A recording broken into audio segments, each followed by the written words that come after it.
ரொம்ப வித்தியாசமான ஒரு ஹாரர் த்ரில்லர் படம் பார்க்க போறோம். சோ எந்த அளவுக்கு வித்தியாசமான படம் பாத்தீங்கன்னா, இந்த படத்தோட ஹீரோவுக்கு பேய்களை பாக்குற மாதிரியான ஒரு சக்தி இருக்குது. சோ அந்த சக்தி அவங்களுக்கு வரமா சாபமா, அதுக்கப்புறம் அவங்களுடைய வாழ்க்கை எப்படி இருக்கு, அதெல்லாமே ரொம்பவே இன்ட்ரெஸ்டிங்கா சொன்ன கதை தான் 2014 வருஷம் ரிலீஸ் ஆன தி மார்னிங் கிரேவ். சரி, அவங்க டைம் வேஸ்ட் பண்ணாம ஃபுல் படத்தையும் ரொம்ப ஷார்ட்டா பார்த்து முடிச்சிடலாம். ஸ்டார்டிங்ல ஸ்கூல் முடிஞ்சிட்டு ட்ரெயின்ல போயிட்டு இருக்கிற நம்ம ஹீரோவை காமிக்கிறாங்க. சோ இவன் தான் அந்த படத்தோட ஹீரோ. சோ நம்ம ஹீரோவை பத்தி சொல்லணும்னா, நம்ம ஹீரோவுக்கு பேய்களை பாக்குற மாதிரியான ஒரு சக்தி இருக்குது. இருந்தாலும் அதை வெளியில காட்டிக்க மாட்டான். அது போக நம்ம ஹீரோட அப்பா அம்மா வெளிநாட்டுல செட்டில் ஆயிருப்பாங்க.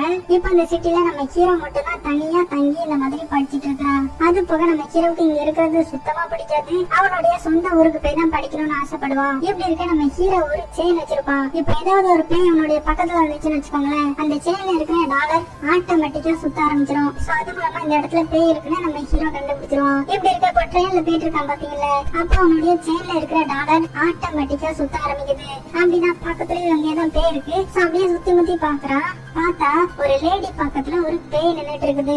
என்னதான் நம்ம ஹீரோவுக்கு பேய்களை பாக்குற மாதிரியான பவர் இருந்தாலுமே பேய்களுக்கு இந்த மாதிரி என்கிட்ட பவர் இருக்கிறது தெரியக்கூடாது அப்படின்னு ரொம்பவே கேர்ஃபுல்லா இருப்பான். ஏன்னா ஒருவேளை பேய்க்கு நம்ம ஹீரோவை பத்தி தெரிய வந்துச்சுன்னா நம்ம ஹீரோவை ஃபாலோ பண்ணி ஹீரோ கிட்ட வந்து ஹெல்ப் கேட்க ஆரம்பிச்சிடும். அதனாலதான் பேய பார்த்தாலுமே பாக்காத மாதிரி அப்படியே சமாளிச்சுக்குவான். இப்படி இருக்க இந்த இடத்துல ஒரு பேய் இருக்குதுல்ல, அந்த பேய் நம்ம பாத்திரக்கூடாது அப்படின்னு திரும்பி உட்கார்ந்துட்டு இருக்கும்போது அந்த இடத்துக்கு நம்ம ஹீரோவோட ஸ்கூல் பசங்க கொஞ்சம் பேர் வந்து ஹீரோவை கலாய்ச்சிட்டு, உனக்கு பேய்களை எல்லாம் பாக்குற மாதிரியான சக்தி இருக்காமே அப்படின்னு சத்தமா சொல்லிட்டு அங்க வந்து போயிடுறாங்க. இத அந்த பேயும் கேட்டுருது. வா, உனக்கு பேய்களை பாக்குற மாதிரியான பவர் இருக்கா அப்படின்னு நம்ம ஹீரோ முன்னாடி வந்து உட்கார்ந்துக்குது. இத பார்த்ததுமே நம்ம ஹீரோ, ஐயோ அந்த பேய பாத்துடக்கூடாது, பார்த்தா நம்மளை பத்தி எனக்கு தெரிய வந்துடும் அப்படின்னு அங்கேயும் இங்கேயுமா சும்மா பாத்துட்டே இருக்கிறான். அப்புறமா அவனுடைய ஸ்டாப் வந்ததுமே இறங்கி வேகமா வீட்டுக்கு போறான். போகும்போதே பயந்து ஐயோ அந்த பேய் நம்ம ஃபாலோ பண்ணிருமோ அப்படின்னு அந்த செயின்ல இருக்கிற டாலரை பாத்துட்டே போறான். ஒரு வழியா அவனுடைய வீட்டுக்கு வந்துடுறான். நல்ல வேலைடா, அந்த பேய் கிட்ட இருந்து தப்பிச்சிட்டோம் அப்படின்னு தண்ணி குடிப்பான் பாருங்க. அப்ப அவனுக்கு அவனுடைய தலையில ஏதோ வெயிட்டா இருக்கிற மாதிரி ஃபீல் ஆகுது. என்னன்னு மேல பார்த்தா அந்த ட்ரெயின்ல ஒரு பேய் வந்திருக்கு பாத்தீங்களா, அந்த பேய் நம்ம ஹீரோவோட மேல உட்கார்ந்து இருக்குது. ஆனா கண்டுபிடிச்சிட்டியா, சரி உனக்கு என்னதான் பண்ணும் அப்படின்னு கேட்கும்போது அந்த பேயும் நம்ம ஹீரோ கிட்ட ஒரு ஹெல்ப் கேக்குது. என்ன ஹெல்ப்னா, இந்த பேய் இருக்கிற பொண்ணை யாரோ கொலை பண்ணி ஒரு இடத்துல புதைச்சு வச்சிருந்திருப்பாங்க. சோ அந்த இடத்த மட்டும் நீ போலீஸ்ட காமி அப்படின்ற மாதிரி சொல்லி நம்ம ஹீரோ கிட்ட ஹெல்ப் கேக்குது. நம்ம ஹீரோவும் வேற வழி இல்லாம சரி பண்ணி தொலைறேன் அப்படின்னு அந்த பேய்க்கு ஹெல்ப் பண்றான். சோ அந்த பேயோடைய டெட் பாடியை எங்க புதைச்சு வச்சிருக்காங்கன்னு போலீஸ்ட இன்ஃபார்ம் பண்ணிடுறான். அப்படியே கட் பண்ண அடுத்த சீன்ல அந்த டெட் பாடியை போலீஸ் எல்லாம் தோண்டி எடுத்துட்டு இருக்காங்க. அந்த பேய் பக்கத்துல உட்காந்து கதறி அழுகுது. இதை நம்ம ஹீரோ அப்படியே பாக்குறான். அப்புறமா சரி இனிமே இந்த ஊர்லயே இருக்க கூடாதுப்பா, ஏகப்பட்ட பேய்ங்க அப்படின்னு அவனுடைய அங்கிளுக்கு கால் பண்றான். ஹீரோவோட அங்கிள் எங்க இருக்காங்கன்னு பாத்தீங்கன்னா ஹீரோவோட வில்லேஜ்ல தான் இருக்காங்க. அதனால இவனுடைய அங்கிளுக்கு கால் பண்ணி, எனக்கு இந்த ஊர்ல இருக்க பிடிக்கல, நான் நம்மளுடைய சொந்த ஊருக்கே வர போறேன், எனக்கு இங்க இருக்கிறதுக்கே பிடிக்கல அப்படி இப்படின்னு சொல்ல, என்னது இங்க வர போறியா, இங்கெல்லாம் வராத, உனக்கு ஆல்ரெடி பேய் பாக்குற பவர் இருக்கு, எனக்கும் அந்த பேய் பாக்குற பவர் இருக்கிறதுனால ஏகப்பட்ட பேய்ங்கெல்லாம் அந்த இடத்துக்கு வந்துடும், சோ நீங்க எல்லாம் வரக்கூடாது அப்படின்னு சொல்ல, இல்ல நான் ஆல்ரெடி இந்த ஸ்கூல்ல டிசி எல்லாம் வாங்கிட்டேன், நான் இப்ப ஊருக்கு தான் கிளம்பி வர போறேன் அப்படின்னு சொல்லிட்டு ஒரு சின்ன பொண்ணோடைய பேரை சொல்லி அவங்களுடைய ஃபேமிலி எப்படி இருக்குன்னு விசாரிக்கிறான். உடனே ஹீரோட அங்கிள், ஓ அந்த பொண்ணா, அந்த சம்பவம் நடந்து ரொம்ப நாள் ஆச்சு இல்ல, சோ எனக்கு அதை பத்தி தெரியாது அப்படின்ற மாதிரி இந்த அங்கிள் சொல்லிடுறாரு. அப்படியே கட் பண்ணா நம்ம ஹீரோ அவனுடைய ஊருக்கு வந்துடுறான். அப்படியே பஸ்ல உட்கார்ந்துட்டு இருக்கும்போது வெளியில ஒரு பேய் நிக்குது. சோ இவங்க தான் இந்த படத்தோட ஹீரோயினை நம்ம ஹீரோ பாக்குறான். பார்த்ததுமே பேய் தெரிஞ்சுக்கிறான். இருந்தாலும் சரி அந்த பொண்ணை பார்க்க கூடாது, பார்த்தா நம்ம கிட்ட வந்து ஹெல்ப் கேட்டுருவா அப்படின்னு பார்க்காத மாதிரியே பஸ்ஸுக்குள்ள உட்காந்துக்கிறான். இதை நம்ம ஹீரோயின் பார்த்து சிரிக்கிறாங்க. அப்புறமா நம்ம ஹீரோ நேரம் அவனுடைய அங்கிள் வீட்டுக்கு வந்துடுறான். வீட்டுக்கு வந்ததுமே சொல்ல கேட்காம வந்துட்டேன், சரி வா அப்படின்னு நம்ம ஹீரோவை வீட்டுக்குள்ள கூட்டிட்டு போறாரு. சோ அந்த அங்கிளை பத்தி சொன்னோம்னா, இவருக்கு என்னதான் பேய்களை பாக்குற மாதிரியான பவர் இருந்தாலுமே இவரு ரொம்ப பயந்தாமொழி, பேய்களை பார்த்தாலே பயப்படுவாரு. அதனாலயே வீட்டை மட்டும் வெளியில வர மாட்டாருன்னு பாத்துக்கோங்க. இப்ப அப்படியே கட்டுற இந்த வில்லேஜ்ல இருக்கிற ஸ்கூல்ல நம்ம ஹீரோ ஜாயின் பண்ணிட்டான். அந்த ஸ்கூல்ல இருக்கிற டீச்சர் எல்லா ஸ்டூடெண்ட்ஸ் கிட்டையும் இன்ட்ரோ கொடுத்துட்டு இருக்காங்க. அப்புறமா நம்ம ஹீரோ அவனுடைய சீட்டுக்கு வந்துடுறான். இப்படி இருக்க எல்லா ஸ்கூல்லயும் ஏதாவது ஒரு ரவுடி கேங் இருக்கும்ல, அதே மாதிரி இந்த கிளாஸ்ல ஒரு 5 பேர் கொண்ட ஒரு ரவுடி கேங் இருக்குது. இதுல இவதான் ரவுடி பொண்ணு, இதுல இவனை நம்ம ரவுடி பையனை கூப்பிடுறான். அந்த ரவுடி பொண்ணு நம்ம ஹீரோ கிட்ட வந்து, என்னடா பையன் இவ்வளவு அழகா இருக்கிற, சிட்டில இருந்து வந்தாலே இவ்வளவு அழகா இருப்பீங்களா அப்படி இப்படின்னு நம்ம ஹீரோ கிட்ட பயங்கரமா பேச ஆரம்பிக்கிறா. இது அந்த ரவுடி பையனுக்கு சுத்தமா பிடிக்கல. இருந்தாலும் நம்ம ஹீரோ பாத்தீங்கன்னா இந்த ரவுடி பொண்ணு சொல்றதெல்லாம் காதுல வாங்காம அவன் பாட்டுக்கு அவனுடைய வேலையை பார்த்துட்டு இருக்கான். அப்ப பார்த்தா இந்த கிளாஸ் ரூம்ல இருக்கிற ஜன்னல்ல ஏதோ ஒரு பேய் கையில ரத்தத்தோட வந்து சுத்திட்டு இருக்குது. இந்த பேய பார்த்ததுமே நம்ம ஹீரோ பயந்துடுறான். என்னடா இந்த ஊர்ல அவ்வளவா பேய் இருக்காதுன்னு நினைச்சா ஸ்கூல்லயே ஒரு பேய் இருக்கா அப்படின்னு மனசுக்குள்ளேயே புலம்பிட்டு அவனுடைய மாமா கிட்ட வந்து இந்த மாதிரி இதெல்லாம் சொல்றான். உடனே அந்த அங்கிள் என்ன சொல்றாருன்னா, இந்த மாதிரி ரத்த கரையோட பேய் வந்துச்சுன்னா அதெல்லாம் கண்டுக்காத, அதுக்கெல்லாம் எல்லாரையும் பழி வாங்க துடிக்கும், அதுக்கெல்லாம் ஹெல்ப் பண்ண ட்ரை பண்ணிடாத அப்படி அப்படின்னு நம்ம ஹீரோவுக்கு நிறைய அட்வைஸ் கொடுக்குறாரு. இப்ப அப்படியே கட் பண்ண அடுத்த நாள் காலையிலே ஆகுது. நம்ம ஹீரோ ஸ்கூலுக்கு போயிட்டு இருக்கும்போது ஒரு இடத்துல ஒரு பொண்ணும் ஒரு நாயும் உட்கார்ந்து இருக்கிறத பாக்குறான். பார்த்ததுமே நம்ம ஹீரோவுக்கு பிடிச்சு போயிருது. சரி இதை வரைவோமே அப்படின்னு அவனுடைய நோட் எடுத்து அப்படியே வரைய ஆரம்பிக்கிறான். இந்த டைம்ல நம்ம ஹீரோயின் இந்த இடத்துக்கு வந்து, உனக்கு அந்த நாய் எல்லாம் கண்ணுக்கு தெரியுதா, அந்த நாய் போன மாசமே செத்து போச்சு அப்படி இப்படின்னு சொல்லிட்டே இருக்கிறா. ஆனா நம்ம ஹீரோவை பாத்தீங்கன்னா நம்ம ஹீரோயின் சொல்றத கண்டுக்கவே மாட்டேங்கிறான். இதே டைம் அந்த ரவுடி பையன் இருக்கான் பாத்தீங்கல்ல, அவன் அவனுடைய கேங்க கூட்டிட்டு நம்ம ஹீரோ கிட்ட வந்து பயங்கரமா அடிச்சு, என்னடா என்னுடைய ஆளை கரெக்ட் பண்ண பாக்குறியா அப்படி இப்படின்னு ஹீரோ கிட்ட வம்பளுக்கு, நான் எங்கடா பேசினேன், உன்னோட ஆள் தான் என்கிட்ட வந்து பேசிட்டு இருக்கிறா அப்படின்னு நம்ம ஹீரோ அசிங்கப்படுத்திடுறான். உடனே அந்த ரவுடி பையன் நம்ம ஹீரோவை அடிச்சு, உனக்கு ஏதோ பேய் பாக்குற சக்தி எல்லாம் இருக்காமே அப்படின்னு சொல்லி அந்த சின்ன பொண்ணுடைய பேரை ஞாபகப்படுத்துறான். அதான் அந்த வில்லேஜுக்கு வரும்போது நம்ம ஹீரோ கூட அவனுடைய மாமா கிட்ட ஒரு சின்ன பொண்ணுடைய பேரை சொல்லி இருந்திருப்பான்ல, அந்த பொண்ணை பத்தி தான் அந்த ரவுடி பையனும் பேசுறான். அப்ப நம்ம ஹீரோவுக்கு ஒரு பிளாஷ்பேக் வருது. அதாவது நம்ம ஹீரோ சின்ன வயசுல இங்க இருக்கிற ஸ்கூல்ல படிச்சுட்டு இருக்கும்போது ஒரு சின்ன பொண்ணு செத்து போயிருந்திருப்பா. அப்புறமா அந்த சின்ன பொண்ணு நம்ம ஹீரோ கிட்ட பேசுற மாதிரி அவன் நினைச்சு பாக்குறான். இப்ப அப்படியே கட் பண்ண அந்த ரவுடி கேங்ல இருந்து ஒரு பொண்ணை காமிக்கிறாங்க. சோ மொத்தம் அந்த ரவுடி கேங்ல எத்தனை பேர் இருப்பாங்கன்னு பாத்தீங்கன்னா 5 பேர் இருப்பாங்க. அதுல ஒரு பொண்ணு தான் அந்த பொண்ணு. அப்படியே அவன் வீட்டுக்கு நடந்து போயிட்டு இருக்கும்போது யாரோ இவளை ஃபாலோ பண்ற மாதிரி இவளுக்கு தெரியுது. யாருடா அது நம்மள ஃபாலோ பண்றது அப்படின்னு திரும்பி பார்க்கும்போது டக்குன்னு இந்த ரவுடி பொண்ணு இந்த இடத்துக்கு வந்து இந்த பொண்ணை பயமுறுத்துறா. அடி ஏண்டி இந்த மாதிரி பண்றீங்க அப்படின்னு அவங்க கிட்ட கொஞ்ச நேரம் பேசிட்டு வீட்டுக்கு வந்துடுறா. அப்ப பார்த்து வீட்டுக்குள்ள ஏதோ வித்தியாசமான சத்தம் கேக்குது. இவளும் அப்படியே வீடு ஃபுல்லா சுத்தி வரும்போது ஒரு ரூமுக்கு மேல ஏதோ ஒரு கருப்பு கலர் கவரை கட்டி போட்டுருக்காங்க. இவளும் பயந்துக்கிட்டே அந்த கருப்பு கலர் கவரை தொட போவா பாருங்க. அதுல இருந்து பயங்கரமா ரத்தம்லாம் இந்த பொண்ணு மேலயா சிந்திருது. ஆனா யாரடா அந்த மாதிரி எல்லாம் பண்றது அப்படின்னு ரத்தத்தெல்லாம் கழுவிட்டு இருக்கும்போது இவளுடைய வீட்டுல ஏதோ ஒரு அமானுஷமா நடக்கிற மாதிரி தெரியுது. என்னன்னு பார்த்தா ஒரு மாஸ்க் போட்ட மாதிரி ஒரு வேலையை பாக்குறா. வேகமா அவளுடைய போன் எடுத்துக்கிட்டு ஒரு ரூம்குள்ள போய் முடிஞ்சு அவளுடைய ரவுடி கேங்க்கு கால் பண்ணி, இந்த மாதிரி சாகி நான் இந்த இடத்துல பார்த்தேன், அவன் வந்துட்டா அப்படின்ற மாதிரி சொல்லவும் அந்த மாஸ்க் போட்ட பேய் இந்த பொண்ணை அப்படியே அடிச்சு இழுத்துட்டு போயிருது. இப்ப அடுத்த நாள் ஆகுது. நம்ம ஹீரோ ஸ்கூல் கிரவுண்ட்ல உட்காந்துட்டு இருக்கும் போது ஹீரோயினோட பேய் நம்ம ஹீரோ பக்கத்துலயே வந்து உட்காருது. ஆனா பாத்தீங்கன்னா நம்ம ஹீரோயினை கண்டுக்க கூட மாட்டுக்கிறான். அப்ப நம்ம ஹீரோயின், எதுக்கு என்கிட்ட பேச மாட்டேங்கிற, எதுக்கு என்ன கண்டுக்க கூட மாட்டேங்கிற, நான் உங்ககிட்ட எந்த ஒரு ஹெல்ப்பும் கேட்க மாட்டேன் அப்படி இப்படின்னு சொன்னதும், என்னது என்கிட்ட ஹெல்ப் கேட்க மாட்டியா, சத்தியமா என்கிட்ட ரிவெஞ்ச் எடுக்கணும் அப்படி இப்படின்னு ஹெல்ப் கேட்க மாட்டேன்ல அப்படின்னு சந்தோஷமா ஹீரோயின் கிட்ட பேச ஆரம்பிக்கிறான். இப்படி இவங்க 2 பேரும் பேசிட்டு இருக்கும்போது அந்த கிரவுண்ட்ல இந்த ரவுடி பையன் இருக்கான் பாத்தீங்களா, அவன் ஒரு பையனை பிடிச்சு அடிச்சிட்டு இருக்கிறான். இத நம்ம ஹீரோயின் பார்த்ததும், நீ எதுக்கு அவனை தட்டி கேட்க மாட்டேங்கிற, அவன் இந்த மாதிரி பிரச்சனை எல்லாம் பண்ணிட்டு இருக்கான்ல, அவனை எதிர்த்து ஏதாவது கேள்வி கேட்க வேண்டியதானே அப்படின்னு கேட்கவும் நம்ம ஹீரோவை பாத்தீங்கன்னா எந்த ஒரு பதிலும் சொல்லாம உட்கார்ந்து இருக்கிறான். இந்த டைம்ல நம்ம ஹீரோயின், ஐயோ மாஸ்க் பேய் வந்துருச்சு, நாங்க இருந்து கிளம்பணும் அப்படின்னு வேகமா அந்த கிரவுண்ட்ல இருந்து ஓடி போயிடுறான். நம்ம ஹீரோ ஒண்ணுமே புரியல, என்னடா ஹீரோயினே ஒரு பேய் தான், அவளை இன்னொரு பேய பார்த்து பயப்படுறான்னா அது எந்த பேயா இருக்கும் அப்படின்னு அவன் கையில ஒரு டாலர் வச்சிருந்திருப்பான்ல, அந்த டாலரை வச்சு அந்த மாஸ்க் பேய் எங்க இருக்கு அப்படின்னு நான் கண்டுபிடிக்க போறேன்னு அந்த ஸ்கூல் ஃபுல்லா அப்படி தேட ஆரம்பிக்கிறான். இப்படி ஒரு இடத்துக்கு வந்ததும் அந்த டாலர் ஆட்டோமேட்டிக்கா சுத்த ஆரம்பிக்குது. ஓ இதுக்குள்ளதான் அந்த பேய் இருக்கு போல, அதான் அந்த கொடூரமான மாஸ்க் பேய், அதை நான் பார்க்க போறேன் அப்படின்னு அந்த கதவை திறப்பேன் பாருங்க. பார்த்தா உள்ள வேற ஏதோ பேய் இருக்குது. ஐயோ வேற ஏதோ பேய் இருக்க, இதுக்கு நம்மளை பத்தி தெரிஞ்சிடக்கூடாது அப்படின்னு இந்த இடத்துல பயங்கரமா தூசியா இருக்குல்ல அப்படின்னு அந்த பேய் முன்னாடியே சமாளிச்சுட்டு அங்க இருந்து தப்பிச்சு ஓடிடுறான். இப்ப அப்படியே கட் பண்ணி வீட்டுல காமிச்சா ஹீரோட அங்கிள் கத்தி வச்சு ஏதோ ஒரு எக்ஸசைஸ் எல்லாம் பண்ணிட்டு இருக்காரு. அவர்கிட்ட நம்ம ஹீரோ புலம்ப ஆரம்பிக்கிறான். நான் இதுக்கு எந்த ஒரு தப்பு கேட்டாலும் தட்டி கேட்க மாட்டேங்கிறேன், இந்த மாதிரி நான் அந்த சின்ன பொண்ணுக்கு ஹெல்ப் பண்ணாம விட்டதுனாலதான் நான் இத்தனை வருஷமா ஃபீல் பண்ணிட்டு இருக்கேன் அப்படின்னு புலம்பவும் ஹீரோட அங்கிளும், அதை பத்தி தான் நீ கவலைப்படாத, அது அந்த சின்ன பொண்ணை கொலை பண்ணவங்களதான் கண்டுபிடிச்சிட்டாங்கல்ல, சோ இதுக்கு இனிமே அதே நினைச்சிட்டு இருக்கேன் அப்படின்னு ஹீரோவை சமாதானப்படுத்திட்டு அப்படியே எக்ஸசைஸ் பண்ணிட்டு இருக்கும்போது இவங்க வீட்டு மேல ஒரு பேய் உட்கார்ந்து இருக்குது. அதுவும் ஹீரோவோட அங்கிள சைட் அடிச்சிட்டு இருக்குது. நம்ம அங்கிளும் அந்த பேயை பார்த்துட்டு என்னடா இது அப்படின்னு அவர் பாட்டுக்கு அவர் வேலையை பார்க்க ஆரம்பிக்கிறாரு. இப்ப அப்படியே கட் பண்ண அடுத்த நாள் ஆகுது. நம்ம ஹீரோயின் கிட்ட அப்படியே பேசிட்டு போயிட்டு இருக்கும்போது ஹீரோயின் ஹீரோவை பத்தி நிறைய கேட்க ஆரம்பிக்கிறார். அப்பதான் நம்ம ஹீரோ, எனக்கு ஃபர்ஸ்ட் என்ன பேய் கண்ணுக்கு தெரிஞ்சதுன்னு சொல்ல ஆரம்பிக்கிறான். அதாவது அடிக்கடி நம்ம ஹீரோ ஒரு சின்ன பொண்ணை பத்தி பேசுவோம் பாத்தீங்களா, அந்த பொண்ணு நம்ம ஹீரோ சின்ன வயசா இருக்கும்போது இவனுடைய ஸ்கூல்ல படிச்ச பொண்ணுதான். ஒரு நாள் ஒருத்தர் அந்த சின்ன பொண்ணை தண்ணியில முக்கி கொலை பண்ணிடுறான். சோ போலீஸ் எல்லாருமே இந்த சின்ன பொண்ணை தேட ஆரம்பிக்கும் போதுதான் நம்ம ஹீரோ கண்ணுக்கு அந்த சின்ன பொண்ணுடைய பேய் உருவம் தெரிஞ்சிருக்குது. அது நம்ம ஹீரோ கிட்ட இந்த இடத்துலதான் என் டெட் பாடி இருக்குன்னு போலீஸ்ட சொல்லுன்னு சொன்னதுனால நம்ம ஹீரோ அதுபடி சொல்லி போலீஸ் அந்த சின்ன பொண்ணுடைய டெட் பாடியை கண்டுபிடிச்சிட்டாங்க. ஆனா அதுக்கப்புறம் அந்த சின்ன பொண்ணுடைய பேய் என்ன கொலை பண்ணது இவன் தான், இவனை போலீஸ்ட போட்டு கொடு அப்படின்ற மாதிரி சொல்ல, ஆனா நம்ம ஹீரோ அந்த கொலைகாரனை போலீஸ் கிட்ட மாட்டி விட பயந்துடுறான். அதனால தெரியாதுன்னு சொல்லிடுறான். சோ இதனாலதான் இத்தனை வருஷமா ஒரு கில்ட் ஃபீல்லே இருந்திருப்பா.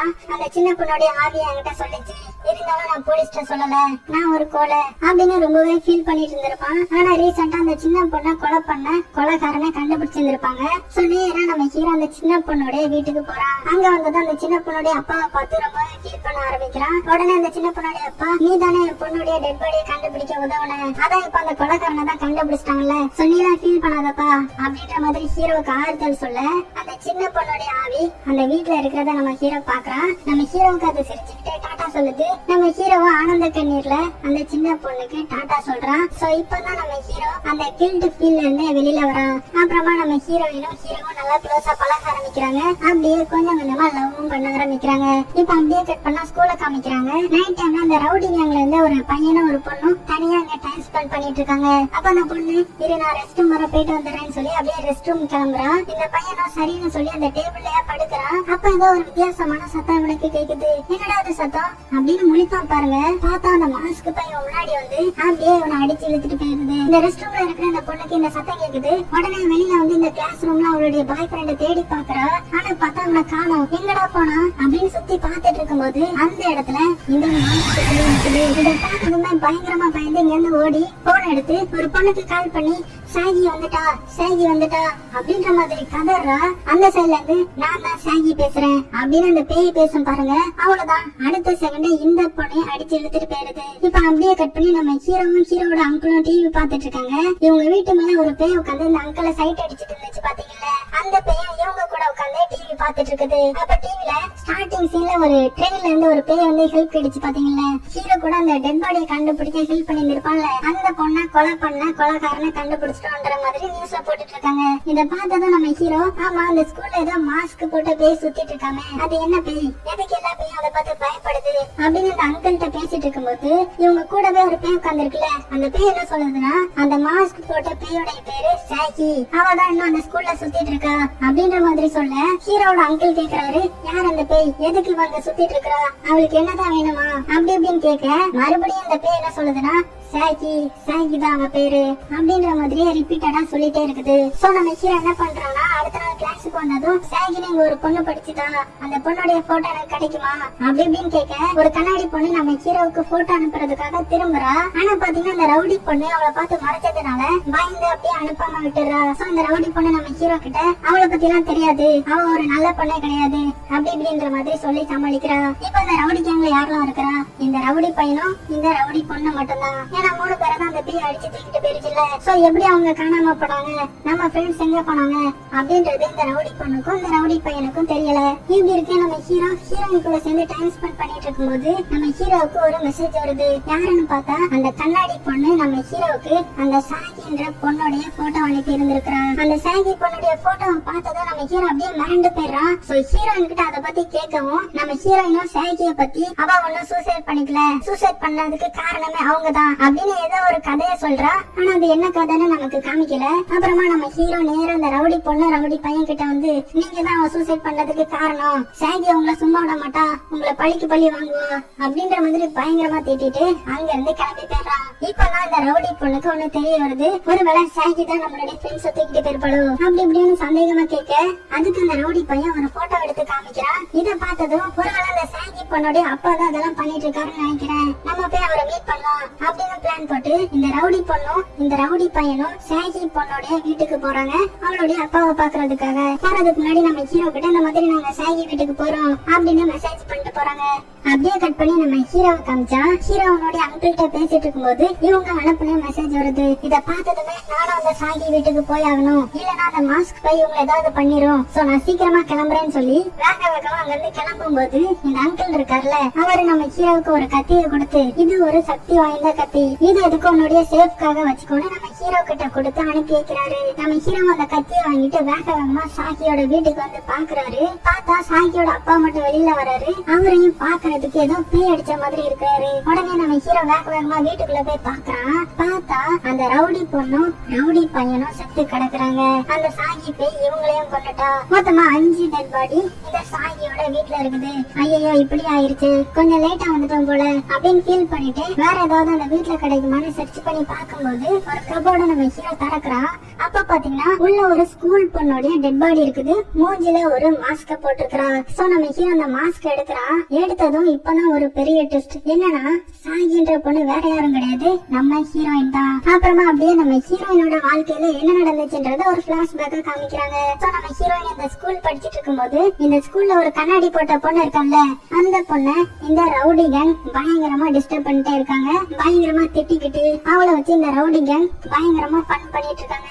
அப்படியே கட் பண்ண அடுத்த சீன்ல இந்த கிளாஸ் டீச்சர் இந்த ரவுடி பொண்ணை கூப்பிட்டு இந்த மாதிரி பயங்கரமா எல்லாத்துக்கும் தொந்தரவு பண்ணிட்டு இருக்கியாமே, உன் மேல பயங்கரமான கம்ப்ளைண்ட் வந்துட்டு இருக்குது, அதுவும் ஒரு பொண்ணு மட்டும் தனியா உன் மேல கம்ப்ளைண்ட் கொடுத்திருக்கிறா, இந்த மாதிரி இனிமேலும் நீ நிறைய பேருக்கு தொந்தரவு பண்ணிட்டு இருந்தியானா அவ்வளவுதான் நீ அப்படின்னு பயங்கரமா அந்த ரவுடி பொண்ணை திட்டிட்டு அந்த டீச்சர் போயிடுறாங்க. ஆனா அந்த கம்ப்ளைண்ட் கொடுத்த பேப்பரை இங்கேயே வச்சுட்டு போயிடுறாங்க. அதை பார்த்தா அந்த ரவுடி பொண்ணு அந்த பேப்பரை எடுத்துட்டு வந்து ஏன் விளையாடி கம்ப்ளைண்ட் கொடுக்குறீங்க, யாரு கொடுத்திருக்கா நான் இப்ப கண்டுபிடிக்கிறேன் அப்படின்னு கிளாஸ் ரூமுக்கு வந்து இங்க படிக்கிற எல்லா ஸ்டூடெண்ட்ஸோடைய ஹேண்ட் ரைட்டிங்கை வச்சு செக் பண்ணி பாக்குறா. அதுல நம்ம ஹீரோயினோட ஹேண்ட் ரைட்டிங் இந்த கம்ப்ளைண்ட் பேப்பரோட ஒத்து போகுது. அவ்வளவுதான் இந்த ரவுடிங்க நம்ம ஹீரோயினை பிடிச்சி பயங்கரமா டார்ச்சர் பண்ணி லைட்டரை வச்சு அவளை பயமுறுத்துறதும் கண்மையா அவளுடைய கண்ணுல பயங்கரமா போட்டு விடுறதுன்னு ரொம்பவே நம்ம ஹீரோயினை டார்ச்சர் பண்ண ஆரம்பிக்கிறாங்க. ஆனா இதுல என்ன பெரிய பிரச்சனைனா நம்ம ஹீரோயின் எதுக்காக பண்ணியிருந்திருப்பா, அந்த கண்ணாடி போட்ட பொண்ணுக்காக தானே கம்ப்ளைண்டே பண்ணிருப்பா. ஆனா பார்த்தா அந்த கண்ணாடி போட்ட பொண்ணு நம்ம ஹீரோயினை கண்டுக்க கூட மாட்டேங்கிறா. அது போக இந்த கிளாஸ்ல இருக்கிற யாருமே நம்ம ஹீரோயினை கண்டுக்க மாட்டேங்கிறாங்க. அந்த ரவுடி கேங்க பார்த்து பயப்படுறாங்க. நம்ம ஹீரோயின் வீட்டுக்கு வந்து அவளுடைய அப்பா கிட்ட எல்லாம் சொல்றா, அவங்க அப்பாவும் நான் வந்து கம்ப்ளைண்ட் பண்ணட்டுமாமா அப்படி இப்படின்னு கேட்க, இல்லப்பா நீங்க கம்ப்ளைண்ட் பண்ணலாம் எனக்கு தான் ரொம்ப ஆபத்து, சோ இத நானே பாத்துக்கிறேன் அப்படின்ற மாதிரி சொல்லி சமாளிச்சிடுறா. இப்படி இருக்க நம்ம ஹீரோயின் கிளாஸ்ல இருக்கும்போது மறுபடியும் நம்ம ஹீரோயினை சித்திரவதை பண்ணி என்னையாடி கம்ப்ளைண்ட் பண்ற, இந்த அந்த மாஸ்க் போட்டுக்க, நான் எந்த இடத்துல எல்லாம் இருக்கணும் அந்த இடத்துல எல்லாம் நீ மாஸ்க் போட்டுக்கணும், மாஸ்க மட்டும் கலட்டினா நீ அவ்வளவுதான் அப்படின்ற மாதிரி ரொம்பவே டார்ச்சர் பண்ண ஆரம்பிக்கிறாங்க. நம்ம ஹீரோயின் வேற வழி இல்லாம அந்த மாஸ்க போட்டுட்டே சுத்திட்டு இருக்காங்க. ஆனா மத்த யாருமே இதை கண்டுக்க கூட இல்ல. இதே டைம்ல கிளாஸ் டீச்சரும் நம்ம ஹீரோயினை பார்த்து என்ன நீ எப்ப பார்த்தாலும் மாஸ்க் போட்டே சுத்தினே இருக்கிற, மாஸ்க கலட்டி அப்படின்னு மாஸ்க கலட்டி வாங்கிட்டு போயிடுறாங்க. சோ இதுதான் சான்ஸ்னு மறுபடியும் இந்த ரவுடி பொண்ணு நம்ம ஹீரோயினை பிடிச்சி என்ன நீ மாஸ்க் இல்லாம இருக்க அப்படின்னு ரொம்பவே சித்திரவதை பண்ண ஆரம்பிக்கிறா. இதனால நம்ம ஹீரோயின் ரொம்பவே ஃபீல் பண்ணி நம்ம இந்த கிளாஸ் ஸ்டூடெண்ட்ஸ்க்காக நல்லதுதான் பண்ணோம், ஆனா அவங்க ஒருத்தர் கூட என்ன கண்டுக்கல அப்படின்னு அவளுடைய வீட்லயே சூசைட் பண்ணி செத்து போறா. அப்படியே பிளாஷ்பேக்கும் கட் ஆகுது. அப்புறம் விடுற 2 பேரும் கேட்டீங்கன்னா நம்ம ஹீரோயின் சாகுறதுக்கு முன்னாடி ரொம்ப ரொம்ப நல்ல பணம் இருந்திருக்கா, ரொம்பவே இன்னசென்டா இருந்திருக்கிறா. ஆனா சாகும்போது பயங்கர ஏக்கத்துல நமக்காக ஒருத்தர் கூட வரலையே அப்படின்னு ரொம்பவே கோவமா சூசைட் பண்ணி செத்து போனதுனால 2 அவங்கள பிரிஞ்சு இருக்குது. ஒண்ணு நல்லாவி, இன்னொன்னு பழி வாங்குற எண்ணத்துல துடிச்சிட்டு இருக்கிற மாஸ்க் போட்ட ஆவி அப்படின்னு நம்ம ஹீரோவுக்கு தெரிய வருது. சோ மறுபடியும் அந்த வீட்டுக்குள்ள ஏதாவது இருக்கான்னு தேடி பார்க்கும்போது ஒரு டைரி இருக்குது. இந்த டைரி அங்கேயே பார்த்தமா இருக்கேன்னு திறந்து பார்க்கும்போது உள்ள நம்ம ஹீரோ வரைஞ்ச டிராயிங் இருக்குது. சோ இந்த டைரி சின்ன வயசுல நம்ம ஹீரோ மிஸ் பண்ண டைரி. சோ இந்த சாகி பொண்ணு வேற யாரும் கிடையாது, நான் சின்ன வயசுல இந்த ஊர்ல படிக்கும் போது என்னுடைய கிளாஸ் பொண்ணுதான் சாகின்ற மாதிரி நம்ம ஹீரோவுக்கு தெரிய வருது. சோ வேற ஏதாவது கிடைக்குமான்னு தேடி பார்க்கும்போது இன்னொரு டைரியில ஒரு 6 பேருடைய பேர் எழுதி வச்சிருந்திருக்காங்க. அதுல 5 பேர் ஆல்ரெடி செத்து போயிட்டாங்க. அது அந்த ரவுடி கேங். மிச்சம் இருக்கிற ஒருத்தரை இன்னுமே சாகடிக்காம இருக்காங்க. அது யாருன்னு பாத்தீங்கன்னா அந்த கண்ணாடி பொண்ணு. சோ அடுத்தது இந்த கண்ணாடி பொண்ணதான் கொலை பண்ண போறா. சோ அவளை நம்ம எப்படியாவது காப்பாத்தோம்னு வேக வேகமா ஸ்கூலுக்கு போக ஆரம்பிக்கிறான். ஏன்னா ஸ்கூல்ல தான் ஸ்பெஷல் கிளாஸ் நடந்துட்டு இருக்குது. அப்படி போறதுக்கு முன்னாடி ஹீரோவோட அங்கிளுக்கு கால் பண்ணி இந்த மாதிரி சாகியோட வீட்டுல தான் அவளுடைய டெட் பாடி இருக்குது, அதை மட்டும் எடுத்துட்டு போய் நீங்க இறுதி அஞ்சலி பண்ணிருங்க, அப்பதான் சாகியோட ஆவி இந்த உலகத்தை விட்டே போயிரும் அப்படி இப்படின்னு சொல்ல ஹீரோவோட அங்கிளும் பயந்தாங்களே இருந்தாலுமே சரி நான் உனக்காக பண்றேன் அப்படின்னு நேரா அந்த சாகியோட வீட்டுக்கு கிளம்புறாரு. இந்த சைடு அப்படியே கட் பண்ணி ஸ்கூல காமிச்சா நைட்ல ஸ்பெஷல் கிளாஸ் அட்டெண்ட் பண்ணிட்டு இருக்காங்க. அப்ப டீச்சரோட மொபைல்ல இருந்து இவங்களுக்கு ஒரு மெசேஜ் வருது. என்னன்னா எல்லா ஸ்டூடெண்ட்ஸும் சீக்கிரமா லைப்ரரிக்கு வாங்கன்ற மாதிரி அந்த டீச்சர் அனுப்பி இருந்திருக்காங்க. சோ எல்லா ஸ்டூடெண்ட்ஸும் கிளம்பி அப்படியே லைப்ரரிக்கு வராங்க. ஆக்சுவலா அது யார் அனுப்பியிருப்பாங்க, இந்த மாஸ்க் போட்ட பேய் தான். எதுக்குன்னா இந்த லைப்ரரி ஃபுல்லா பெட்ரோலை ஊத்தி வச்சு எல்லா ஸ்டூடெண்ட்ஸும் வந்ததும் எல்லா ஸ்டூடெண்ட்ஸையும் கொளுத்துறதுதான் இந்த மாஸ்க் பேயோட ஹீரோவோட பிளான். அதே மாதிரி எல்லா ஸ்டூடெண்ட்ஸும் இந்த லைப்ரரிக்கு வந்துடுறாங்க. கரெக்டா நம்ம ஹீரோவும் அந்த லைப்ரரிக்கு வந்துடுறான். சோ அந்த மாஸ்க் பேய் கிட்ட எவ்வளவோ பேச ட்ரை பண்றான். ஆனா அந்த மாஸ்க் பேய் நான் இந்த ஸ்டூடெண்ட்ஸ்க்காக தான் பண்ணேன், ஆனா அதால எனக்கு ஒரு பிரச்சனைன்னு வரும்போது என்ன இந்த ஸ்டூடெண்ட்ஸ் யாருமே கண்டுக்கல, சோ இவங்க எல்லாத்தையுமே நான் கொளுத்த போறேன் அப்படின்னு கையில ஒரு லைட்டரை வச்சிருக்குது. இந்த மாஸ்க் பேய பார்த்ததும் இந்த ஸ்டூடெண்ட்ஸ் எல்லாருமே பயந்து போயிடுறாங்க. சோ நம்ம ஹீரோ மட்டும் எவ்வளவோ சொல்ல ட்ரை பண்றான். இருந்தாலும் அந்த மாஸ்க் பேய் கேட்காம லைட்டர் அப்படியே கீழே போடுது. ஆனா கரெக்டான டைம் அந்த லைட்டரை யாரும் பிடிச்சிடுறாங்க. யாருன்னு பார்த்தா அது நம்ம ஹீரோயின் தான். நம்ம ஹீரோயின் அவளுடைய கெட்ட ஆவிக்கிட்ட எங்க பாரு நம்மள அப்படி பண்ணக்கூடாது அப்படி இப்படின்னு நம்ம ஹீரோயின் எவ்வளவோ சொல்ல ட்ரை பண்றா.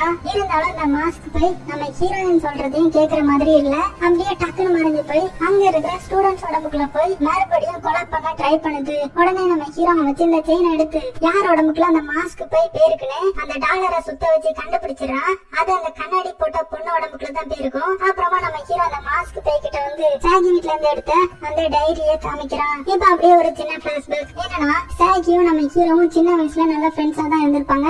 இதே ஸ்கூல்ல தான் படிச்சிட்டு இருந்திருப்பாங்க. ஒரு நாள் நம்ம ஹீரோக்கு பேய பாக்குற மாதிரியான சக்தி வந்து ஒரு சின்ன பொண்ணோட டெட் பாடியை காமிக்கிறதுக்கு ஹெல்ப் பண்ணிருப்பாங்க. சோ அன்னைக்கு இவன் வச்சிருந்த டைரியை அந்த ஸ்கூல்லயே மிஸ் பண்ணிட்டு போயிருவான். சோ இந்த சாகியும் நம்ம ஹீரோவோட டைரியை எடுத்து சரி நாளைக்கு வரும்போது நம்ம இதை கொடுத்துக்கலாம் அப்படின்னு பத்திரமா எடுத்து வச்சிருந்திருப்பான். ஆனா அடுத்த நாள்ல இருந்து நம்ம ஹீரோ ஸ்கூலுக்கே வந்திருக்க மாட்டான். சோ என்னைக்கு நான் ஹீரோவை பாக்குறேனோ அன்னைக்கு நான் இந்த டைரியை கொடுக்கணும் அப்படின்ற மாதிரி இந்த சாகி நம்ம ஹீரோவோட டைரியை எடுத்து வச்சிருந்திருக்கிறோம். சோ இந்த டைரியை நம்ம ஹீரோ அந்த மாஸ்க் பேய் கிட்ட காமிச்சு நீயும் நானும் நல்ல ஃப்ரெண்ட்ஸா இருந்தோம் அப்படி இப்படின்னு சொல்ல அந்த மாஸ்க் பேய் அப்படியே மாறி நம்ம ஹீரோயினோட உருவமா மாறிடுது. உடனே நம்ம ஹீரோயின் ஹீரோ கிட்ட நான் இந்த டைரியா வாங்கிட்ட கொடுக்கணும்னு தான் வச்சிருந்தேன் அப்படின்னு நம்ம ஹீரோவை கட்டி பிடிச்சி ஹீரோ ஒரு கத்தி வச்சிருந்தா பாத்தீங்கல்ல, ஹீரோவோட அங்கிள் கூட குத்துந்தாருல, அந்த கத்தியை எடுத்து அவளுடைய உடம்புக்குள்ள அவளே குத்திக்கிறா. இதே டைம்ல இந்த சைடு ஹீரோவோட அங்கிள் நம்ம ஹீரோயினோட டெட் பாடியை எடுத்து இறுதி அஞ்சலி எல்லாம் செலுத்த ஆரம்பிக்கிறாரு. சோ நம்ம ஹீரோயினோட ஆவி அப்படியே மறைஞ்சு போயிருது. அப்படியே கட் பண்ணி கொஞ்ச நாளுக்கு அப்புறம் காமிக்கிறாங்க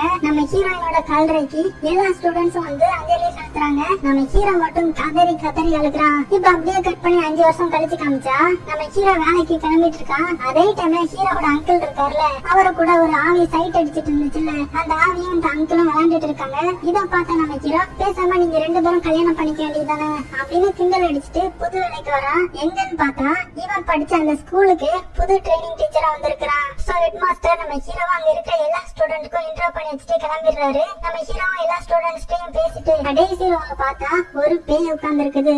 அதை பார்த்ததுமே கடைசி ரோ இதுக்கு எம்டியா இருக்கு, யாரும் அங்க வரலையா அப்படி இப்படின்னு கேட்க எல்லா ஸ்டூடெண்ட்டும் அங்க இருந்த ஸ்டூடெண்ட் போன வாரம் தான் இந்த ஸ்கூலை விட்டு போனோம் அப்படின்ற மாதிரி சொல்றாங்க. உடனே நம்ம ஹீரோவும் அந்த பேய் கண்ணுக்கு தெரிஞ்சாலும் அந்த பேயை பாத்திரக்கூடாது, அந்த பேய்க்கு நம்மளை பத்தி தெரிஞ்சிடக்கூடாது அப்படி இப்படின்னு அங்கேயும் இங்கேயுமா பார்த்து சமாளிக்கிறான். அந்த பேய் அப்படியே நம்ம ஹீரோ கிட்ட வந்து நம்ம ஹீரோ முன்னாடி வந்து நின்று பயமுறுத்துற மாதிரி காமிச்சு இந்த படத்தை முடிக்கிறாங்க. சோ அந்த படம் ரொம்ப ரொம்ப வித்தியாசமா இருந்திருக்கும் நம்புறேன். ஆனா பாக்குறதுக்கு கொஞ்சம் தமிழ் படம் மாதிரி இருந்திருக்கும். சோ உங்களுக்கு எப்படி இருந்துச்சுன்றத மறக்காம கீழே கமெண்ட் பண்ணுங்க.